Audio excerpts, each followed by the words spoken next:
प्रेम से बोलिए प्रिय भक्तगणों, जय शनि महाराज की। नमस्कार प्रिय भक्तगणों, स्वागत है आप सभी का आपके अपने चैनल ज्ञानार्थ में। आप सभी का दिन शुभ और मंगलमय हो भगवान शनि देव की कृपा से। जो भी साधक आज शनिवार के दिन भगवान शनि देव की पावन एवं प्रचलित व्रत कथा का श्रवण करता है एवं रसपान करता है तो उसके सभी दुख दारिद्रता दूर हो जाते हैं। तो आइए ध्यान लगाकर रसपान करते हैं भगवान शनि देव के पावन एवं पौराणिक व्रत कथा, जिसके श्रवण मात्र से साधक के जीवन में सभी परेशानियों का नाश हो जाता है। यदि भगवान शनि महाराज की कृपा जिस साधक पे बरस जाती है उसके बारे न्यारे हो जाते हैं और साथ ही जीवन से शनि दोष एवं समस्त दोषों का नाश होता है। आइए ध्यान लगाकर रसपान करेंगे भगवान शनि देव की पावन एवं प्रचलित व्रत कथा। एक समय स्वर्गलोक में बड़ा कौन है के प्रश्न के 9 ग्रह में वाद विवाद हो गया। विवाद इतना बढ़ गया कि परस्पर भयंकर युद्ध की स्थिति बन गई। निर्णय के लिए सभी देवता देवराज इंद्र के पास पहुँचे और बोले, हे देवराज, आपको निर्णय करना होगा कि हम में से कौन सा बड़ा है। देवताओं का प्रश्न सुनकर देवराज इंद्र उलझन में पड़ गए। इंद्र बोले, मैं इस प्रश्न का उत्तर देने में असमर्थ हूँ। हम सभी पृथ्वी लोक में उज्जैनी नगरी में राजा विक्रमादित्य के पास चलते हैं। देवराज इंद्र सहित सभी ग्रह देवता उज्जैनी नगरी पहुँचे। महल में पहुंचकर जब देवताओं ने उनसे अपना प्रश्न पूछा तो राजा विक्रमादित्य भी कुछ देर के लिए परेशान हो उठे, क्योंकि सभी देवता अपनी अपनी शक्तियों के कारण महान थे। किसी को भी छोटा या बड़ा कह देने से उनके क्रोध के प्रकोप से भयंकर हानि पहुंच सकती थी।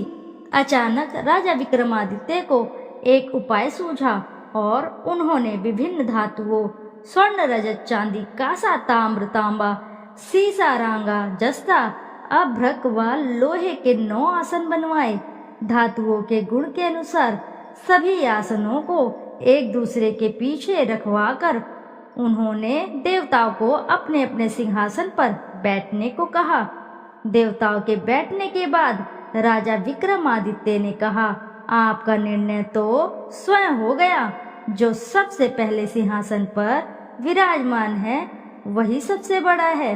राजा विक्रमादित्य के निर्णय को सुनकर शनि देव ने सबसे पीछे आसन पर बैठने के कारण अपने को छोटा जानकर क्रोधित होकर कहा, राजा विक्रमादित्य, तुमने मुझे सबसे पीछे बैठाकर मेरा अपमान किया है।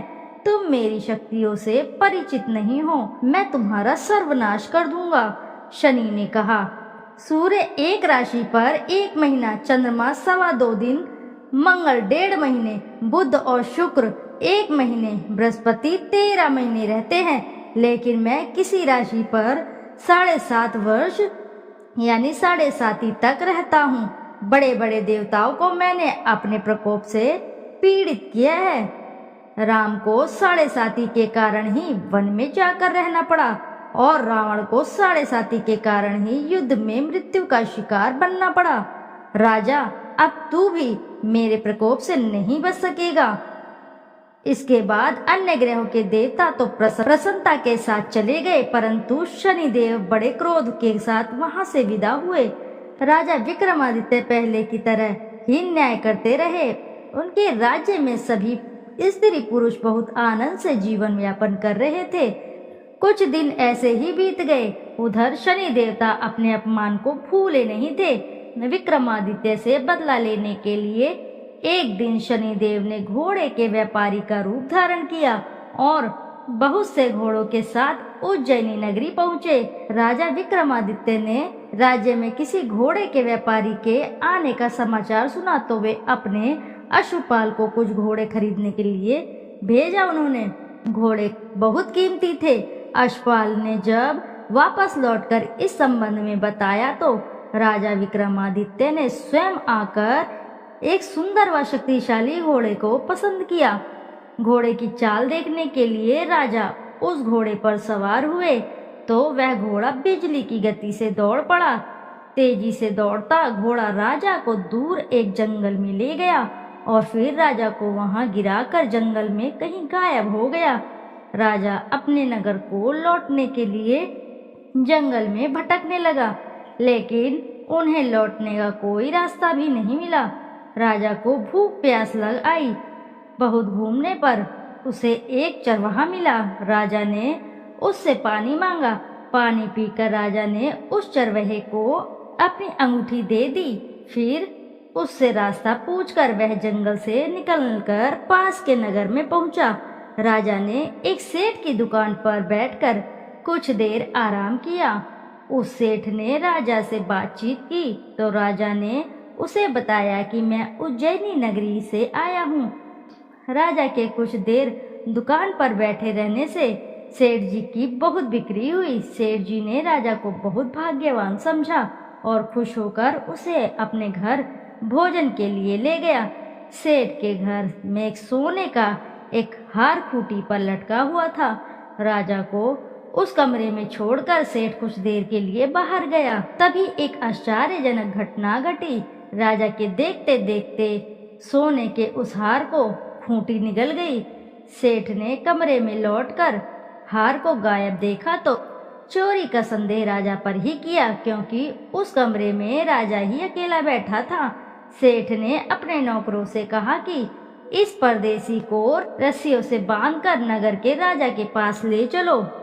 राजा ने विक्रमादित्य से हार के बारे में पूछा तो उसने बताया कि उसके देखते ही देखते खूंटी ने हार को निगल लिया था। इस पर राजा ने क्रोधित होकर चोरी करने के अपराध में विक्रमादित्य के हाथ पांव कटवाने का आदेश दे दिया। राजा विक्रमादित्य के हाथ पांव काटकर उसे नगर की सड़क पर छोड़ दिया गया। कुछ दिन बाद एक तेली उसे उठाकर अपने घर ले गया और उसे अपने कोल्हू पर बैठा दिया। राजा आवाज देकर बैलों को हाँकता रहता। इस तरह तेली का बैल चलाता रहा और राजा को भोजन मिलता रहा। शनि के प्रकोप की 7.5 पूरी होने पर वर्षा ऋतु प्रारंभ हुई। राजा विक्रमादित्य एक रात मेघ मल्हार गा रहा था। तभी नगर के राजा की लड़की राजकुमारी मोहिनी रथ पर सवार उस तेली के घर के पास से गुजरी।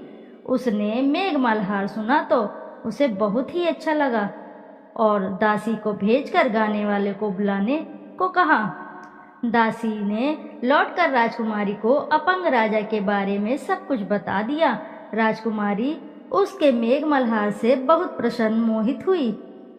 अतः उसने सब कुछ जानकर भी अपंग राजा से विवाह करने का निश्चय कर लिया।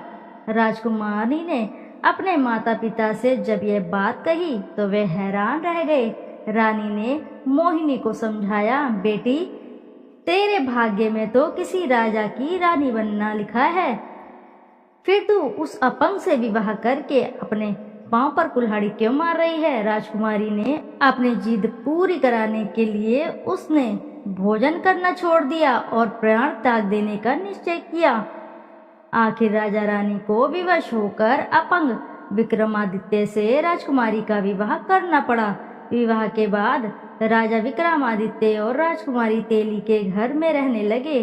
उसी रात स्वप्न में शनिदेव ने राजा से कहा, राजा तुमने मेरा प्रकोप देख लिया, मैंने तुम्हें अपने अपमान का दंड दिया है। राजा ने शनिदेव से क्षमा करने को कहा और प्रार्थना की, हे शनिदेव आपने जितना दुख मुझे दिया है अन्य किसी को ना देना।